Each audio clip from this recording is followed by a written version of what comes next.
June 1 నుంచి America, West Indies వేదికల్లో ప్రారంభం కానున్న టీ20 ప్రపంచ కప్ కోసం భారత సెలెక్టర్లు సైతం జట్టును ప్రకటించారు.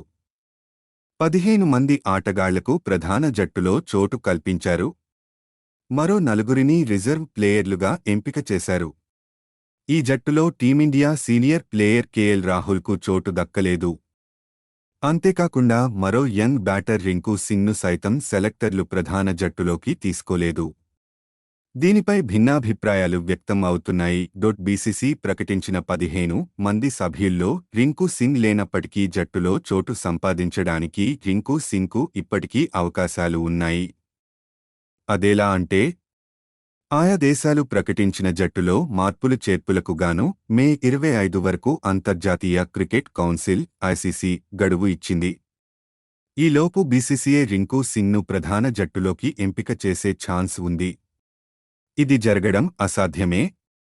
అయితే రింకుకు మరో అవకాశం ఉంది.